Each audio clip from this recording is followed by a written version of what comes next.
Thank you. I now call on Stewart Stevenson to speak to the motion in Bruce Crawford's name. You have 5 minutes, Minister. Thank you, Presiding Officer. Members will likely be aware the Transport, Infrastructure and Climate Change Committee voted on Tuesday for the new annual targets order.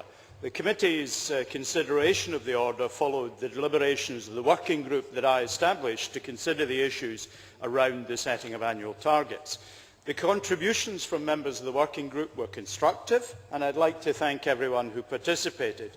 I do believe this forum could be a model for facilitation of certain kinds of future policy development.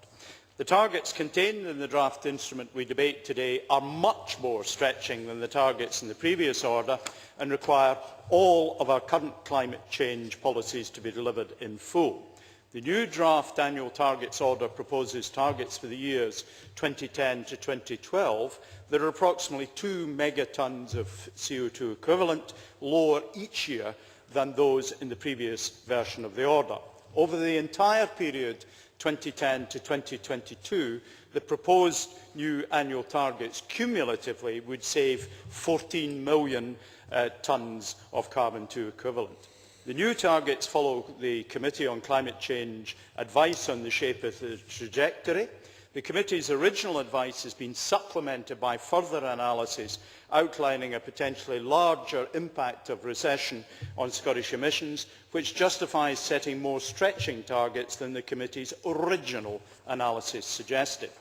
The challenges we face are considerable, not least in the tight financial situation in which we find ourselves, and which will become ever clearer in coming months. Everyone in Scotland will need to play their part in helping to ensure that Scotland takes a lead in developing a low-carbon economy.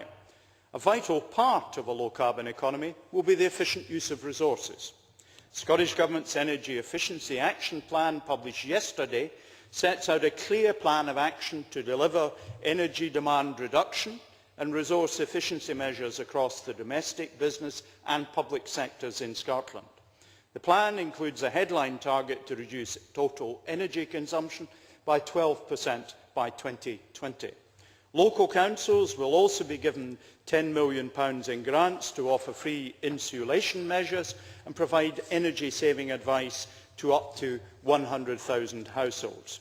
Together with existing commitments, including the target to generate 80% of Scottish electricity consumption levels from renewable energy within the next decade, the energy efficiency target will be key to delivering Scotland's world-leading carbon reduction target of 42% cut by 2020. By improving household energy efficiency, Scots could save an estimated £2 billion by 2020 from smaller energy bills, while investment in energy efficiency over that period could directly support around 100,000 jobs in Scotland. I'd like to highlight the Scottish Government's, I'm so short of time I can't, highlight the Scottish Government's Scottish Bus Green Fund. It's been slightly oversubscribed. We are still waiting for one company to bring forward proposals. We've agreed to accept that late. Definitely successful. Launched in July this year, the fund has been developed to incentivise the purchase of low-carbon vehicles by funding up to 100% of the price difference between an LCV and its diesel equivalent. We expect it to deliver over 50 low-carbon vehicles. We're pleased with the mix of bids submitted from large and small bus operators across Scotland. It's vitally important, of course, that we now focus on delivery. The Act requires we set out a report on proposals and policies for achieving the annual targets after the targets are set. We've committed to publishing a draft report on proposals and policies for parliamentary consideration in November. Work on it is being aligned with preparatory work on the draft budget, which is due after the UK Government concludes the CSR.